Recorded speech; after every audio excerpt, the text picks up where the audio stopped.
This is the sound of all of us, singing with love in the will to try. Good morning, everybody. Good morning. Thank you very much, Marion, for a lovely warm welcome. And as always, I begin by acknowledging we're on Aboriginal land and pay my respects to the Gadigal people of the Eora Nation and to any elders present and to any Aboriginal people in the room, people from other cultures, and especially acknowledge the children who'll be the leaders of the future. And I also want to acknowledge that there are elders in the room who've been instrumental in my formation. And I had the pleasure of seeing Sister Josephine O'Kelly sitting here, a Clooney sister. And when I was 18, 19, 20, I had the good fortune to volunteer for a couple of my uni breaks at a place called Canabia, which is up in the highlands of New Guinea. And it's a wonderful, wonderful place. It's in the Gulf province. And it was truly an experience of community that I think gave me a passion that has never left. And I remember reading in the visitors' books, Archbishop Little had visited there, and it was a place you had to walk into or fly into.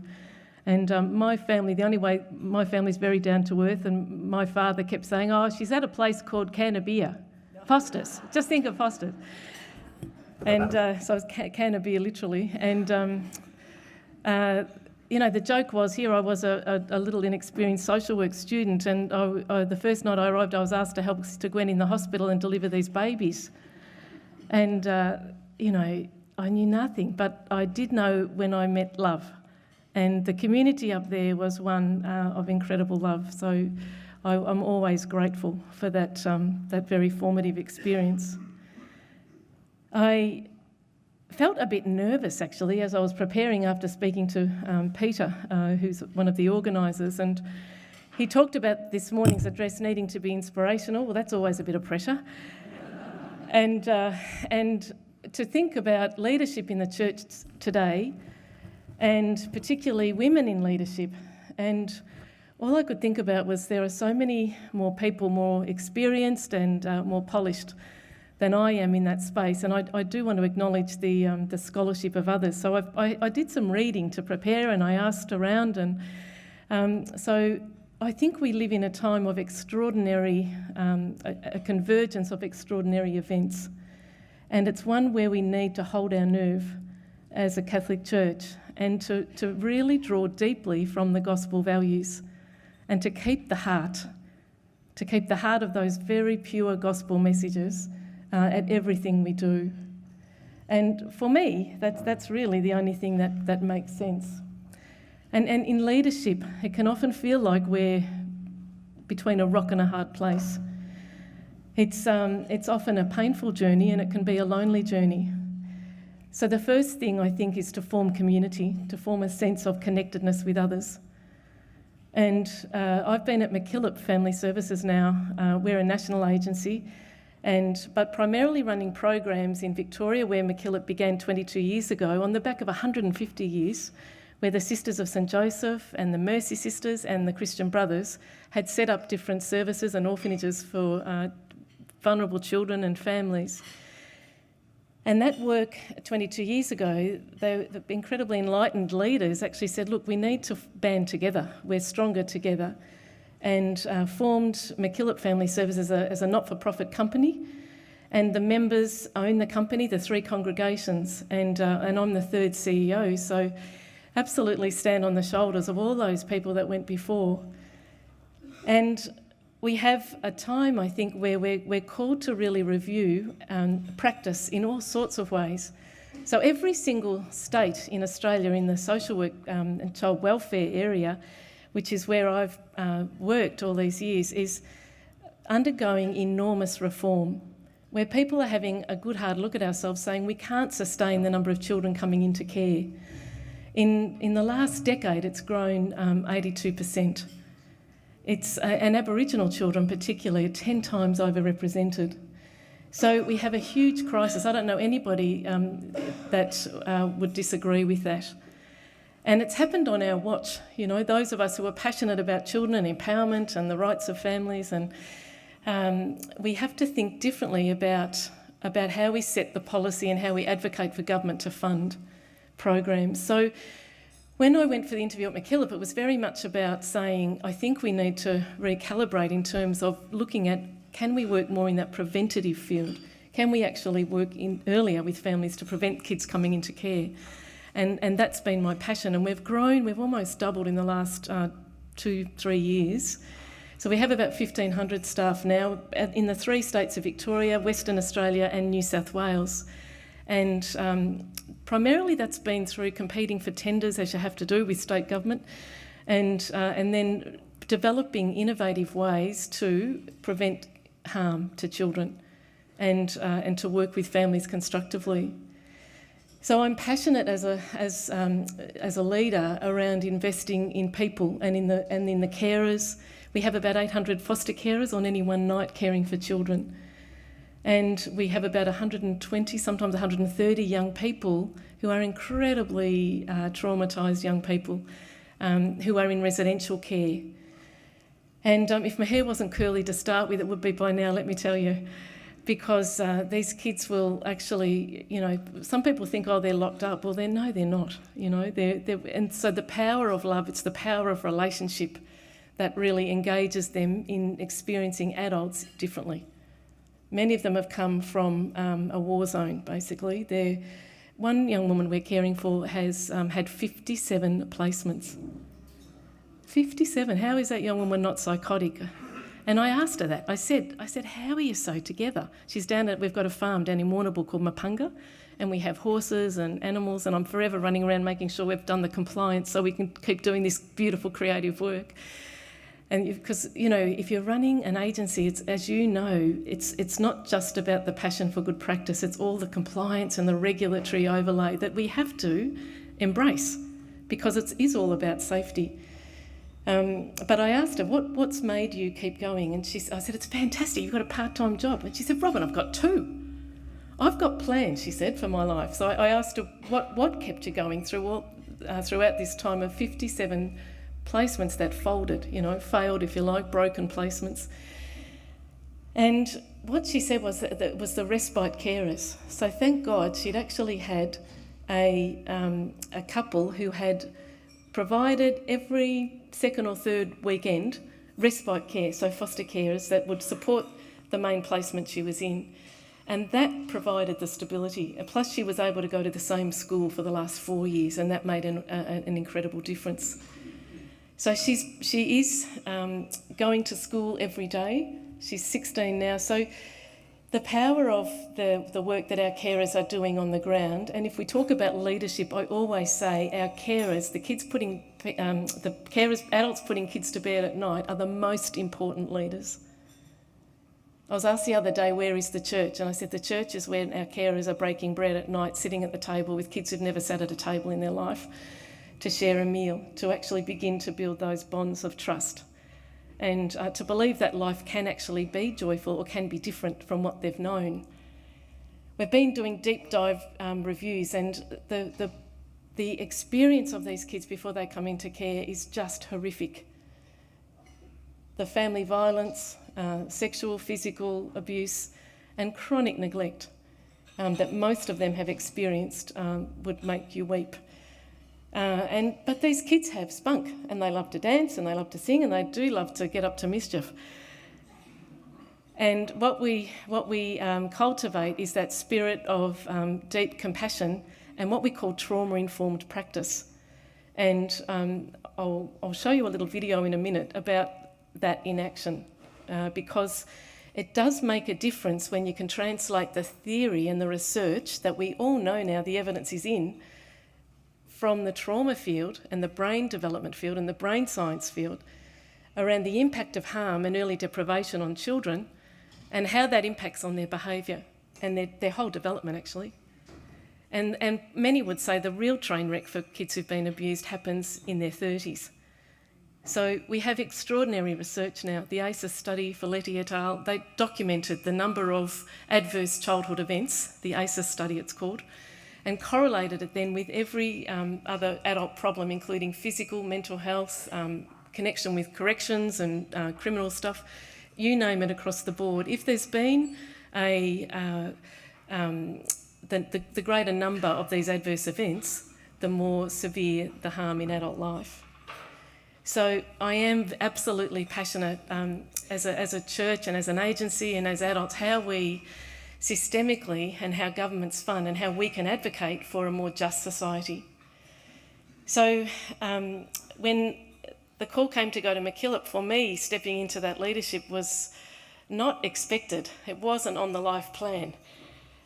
But it was a sense of where can I contribute most at this point and where am I meant to be?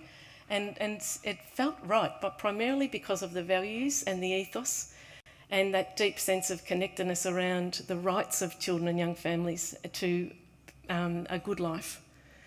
And that's something that joins us all at MacKillop, no matter where we're practising. Oh, we've got a bit of feedback. So the Pope, I think, has an extraordinary gift with words. And, you know, he talked about 50 years after the Second Vatican Council, while distressed by the troubles of our age and far from naive optimism, our greater realism and hope must not mean any less trust in the Spirit or less generosity. We must disagree with the prophets of doom who are always forecasting disaster, who stifle boldness and zeal and turn us into disillusioned pessimists. And for many years I worked in the department, many would say for my sins. When I left a lovely family therapy place called Bouverie Family Therapy, which was part of La Trobe Uni, and I'd been there 14 years and was very comfortable, loved the work, and the practice leadership position in the department was really about bringing in a trauma-informed practice and family work, rather than saying to social workers who go out and do the visits of a night, you know, you don't need to look like you've sucked on a lemon. The last thing a family in need needs is somebody looking like that. Use your talents to engage. Your warmth, your sense of connectedness can really help you get the best risk assessment. So we were preaching a strength-based approach, but many thought that's Pollyanna, you know, you've got to be forensic. So I used to always throw in and forensically astute. So knowing how you engage with the powers that be to help to drive good practice was something that has always fired me. So I think the same holds. Yes, the church is going through a great period of change, but that's the only constant, isn't it? And we've got to be brave and hold on to our hats. When we work with people who've been traumatised, there was a great book once called Ride the Wild Tiger. And if you know your trauma theory, you know, trauma can lie dormant and then it can be triggered. And intrusion, thoughts, nightmares, shocking things, skin crawling. And then, of course, anybody wants to shut that down. So the link then between drug and alcohol and numbing it is well documented in the literature. And what tended to happen in mental health fields was to actually blame the victims. They were sabotaging the therapy or they were resistant clients. The lovely thing about family therapy approach is it actually says, well, hang on, what are you not doing as a therapist? How can you be more creative? What do we need to do differently? If we do the same, we'll get the same. So holding on to that boldness and the zeal to think outside the square is something that always motivates me. In terms of the role of women in the church, I'm sure you would all be more eloquent than I in this place. And I did speak with Maria Harries, who chairs Professor Maria Harries, who chairs Catholic Social Services Australia, about this, and she recommended this book, and I did read it over the weekend, and it's a fantastic exploration about the Leadership Conference of Women Religious in the USA, and they've recently published this book, However Long the Night, and it tells of their journey through a time of crisis when they were subjected to ecclesiastical censure and increased control by the Vatican. And their story of this long journey of survival and renewal is beautifully written, and it's incredibly respectful. And it demonstrates how hope, integrity, respect and fidelity to the gospel values provides inspiration for all as we journey to the... and that's particularly important, I think, and Maria pointed this out, given the plenary council that's underway here that we're journeying towards. So different styles of leadership are experienced within the church and within leadership. And our mission, I think, is to stay true to that love one another, because there are differences. What did the Royal Commission say?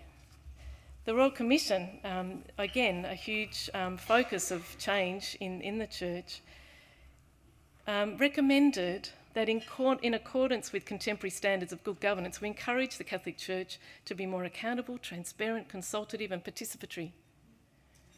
And I think that's a nice summary, really, of much of what was in it. So what's happened, 1st of May, we've had an announcement. The Implementation Advisory Group have announced that there's a review of governance and management of dioceses and parishes, and the project plan was released on the 1st of May 2019. Hands up if you've heard of that. Well, you're all more informed than I was a week ago, because I hadn't, but I've read it now, and it's very exciting.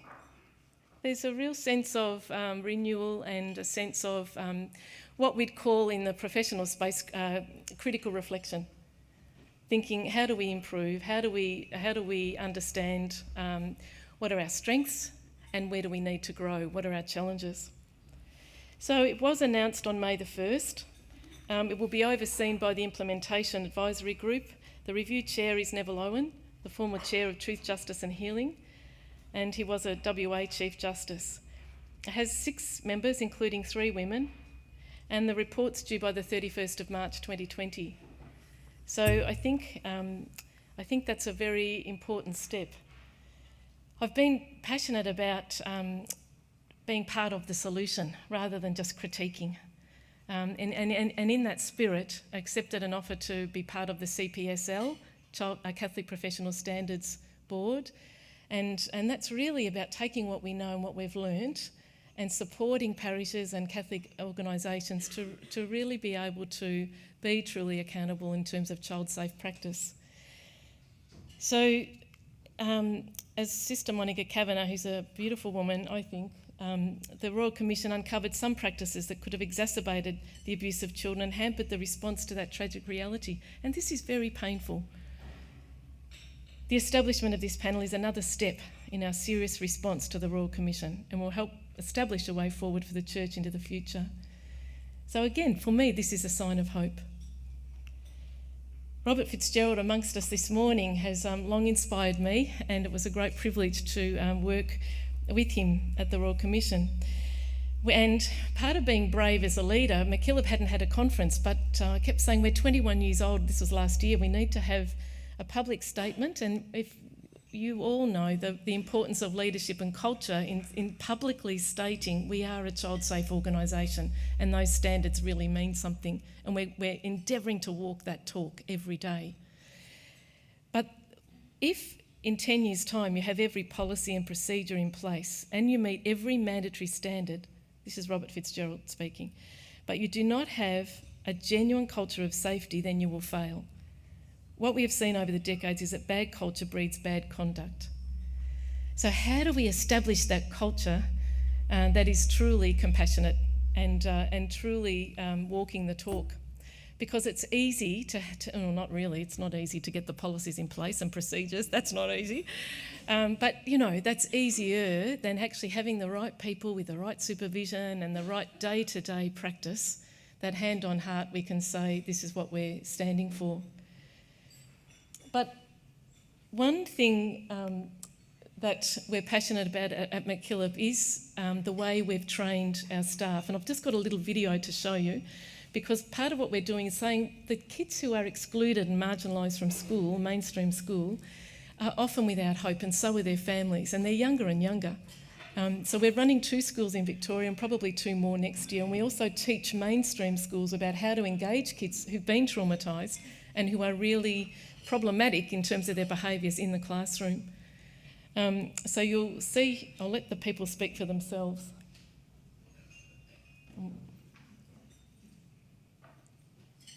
We hope it works. Kieran, I'm not sure. Good on you, he's fiddling around there. MacKillop Education offers a range of programs, and the students who come into us would have had a history of trauma or an ongoing experience of trauma, which might have included neglect, abuse, A number of our students would have a clinical diagnosis. That might be a student who is identified as being on the autism spectrum. It might be that they have a compliance disorder, ADHD, and often the students in this setting have a cluster of those diagnoses as well. And so for a variety of reasons, they haven't been able either to access learning in the mainstream setting. Look, we'll go into community meeting now. So we'd add 3 questions. Will, how are you feeling today, man? Weird. Okay. Looking at the board, give yourself a clear goal. To self-regulate. Yep. And if you need any help today, who are you going to look towards? Everyone. Liam, how are you feeling today? I am feeling tired, a bit sick, happy, ready to learn. To me, the biggest difference between mainstream education and education at MacKillop School is the fact that we see that the emotional development is as important for the young person's educational outcomes and for them to be regulated to learn. So this environment allows us the chance as teachers to build that rapport that's absolutely fundamental to work with these young people and to work with the families. So I've referred many students to MacKillop Education for various different reasons. My experience of students who have been attending MacKillop is that the environment has been very safe, supportive and very nurturing, and that's quite important for these students who have suffered from trauma or just have difficulties in attending mainstream school. The supports that I found that Liam really responds to is the clearness of the safety plan. He knows the predictability of each day. He knows that he's going to come in every morning and do community meeting, and he knows what that's setting him up for the day, and he can come home at the end of the day and know that he's either done his best, or if he's not quite hit the mark on a couple of things, he'll be able to recognise and reflect. And he's happy and he's relaxed, and it's made a massive impact on our family life as well, because now things are functional and we can see our future for him, but we didn't know where he was going to end up. We were struggling to keep him in school. If we think about education as being transforming, what we're talking about is ensuring that we are providing opportunities for the students to really understand their own sense of value and worth and their dignity, and in the process of education ensuring that their minds are developed and their hearts are expanded and their souls are nurtured.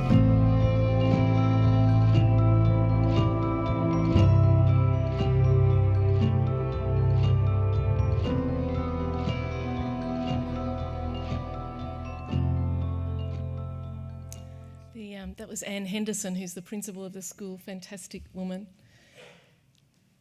I started out talking about Canabia, and in the visitors book, the Archbishop Little at the time had written, "Thank you for preaching the gospel so beautifully with your feet." And there was a lot of walking in the highlands of New Guinea, and which I loved, but I've never forgotten it. And for me, in leadership, it is about preaching with your feet, and I am constantly inspired by people like Anne and our teachers who do this beautiful work, and our carers. The Harvard Business Review is highly esteemed, isn't it? And I came across this article that talked about the diseases of leadership, and what Gary Hamill, who's not a Catholic, had translated one of the Pope's addresses into something a little closer to corporate speak on leadership. And it was in late 2015, and the Pope had addressed the leaders of the Roman Curia, apparently. And he was very clear, and I'll gladly share the article with you, but it's a beauty. And we haven't got time to go into great detail, but I think the disease that we're thinking we are immortal, immune or downright indispensable, excessive busyness, The disease of mental petrification, I wasn't sure what that means, but what he says, it is found in leaders who have a heart of stone, the stiff-necked, in those who are in the course of time lose their interior serenity, alertness and daring and hide under a pile of papers. Bit challenging, wasn't it? The disease of poor coordination, which speaks for itself. There's also a sort of leadership Alzheimer's disease. It consists in losing the memory of those who nurtured, mentored and supported us in our own journeys. The disease of rivalry and vainglory, when appearances, our perks and our titles become the primary object in life.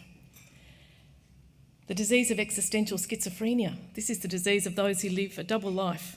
The fruit of that hypocrisy is typical of the mediocre and of a progressive. It goes on, but it's powerful stuff.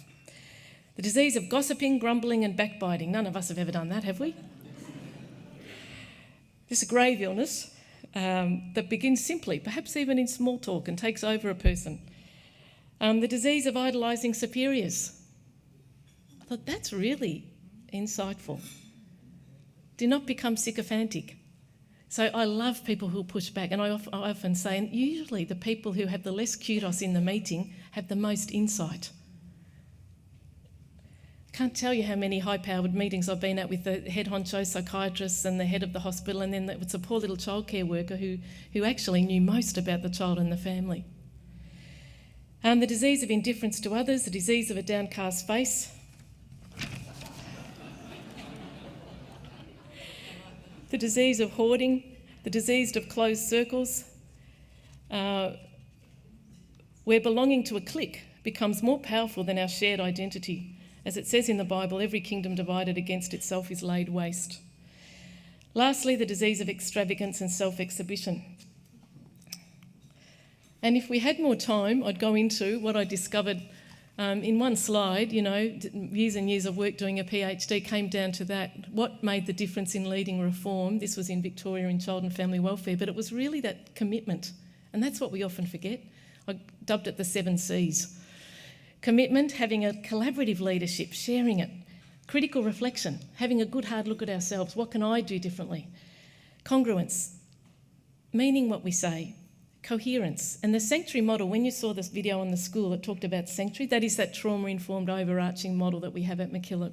And it's very much about emotional intelligence and meaning what you say, social responsibility, but not being mean when you say it. Champions, having champions everywhere, and community, of course. And I think in terms of Catholic social teaching and what has always inspired me, I was taught by the Good Samaritan nuns at school, and that sense of human rights and that sense of doing something about it, rolling up your sleeves and doing something about it. The God of Small Mercies is the book I'm sure you're familiar with by Arundhati Roy, but there is no such thing as the voiceless. There are only the deliberately silenced or the preferably unheard. And what I love about Catholic Social Services and the mission and the work that you and we are all doing is that we stand in solidarity and that deep commitment to human dignity. That is the underpinning, I think, of all Catholic social teaching. So to finish on a positive note, and this again is from Pope Francis, we need hope. Life is often a desert. It is difficult to walk in life, but if we trust in God, it can become a beautiful and wide as a highway. When I went to MacKillop, people were saying, "You're going from the Royal Commission to a faith-based agency. Are you nuts? Are you mad?" And I said, no, I love the ethos. I love the deep spirit at MacKillop. And I said, and we're the only agency that's got our own saint. And I'd only been there 5 minutes, and we had this blow-up, with the ABC and a kid in residential care, and a disgruntled staff member had gone to the media, and it was just the world's worst. And Sister Colleen O'Dwyer, who keeps the lamp burning, she's gorgeous, and I rang her. I said, "Col, can you please say a prayer for me today? I'm scared stiff." And it was Dan Oakes from the ABC who was interviewing me. She said, "You pray to Mary MacKillop." And so I was saying this to the kids were ringing me, and I said, "Don't worry, I've rung Sister Colleen and she's got the lamp burning." And one of my kids wrote back, "Oh, you and your imaginary friends." Anyway, true story. He asked me the worst question, and it was one of those gotcha moments. You know, he came out with a former residential staff member who'd said the most dreadful stuff about what had happened in this house, and I thought, oh my God, and I literally said, oh, please, Mary, help me inside. I'm taking a deep breath. And as I took the deep breath, I kid you not, the whole of the ABC had an electricity failure.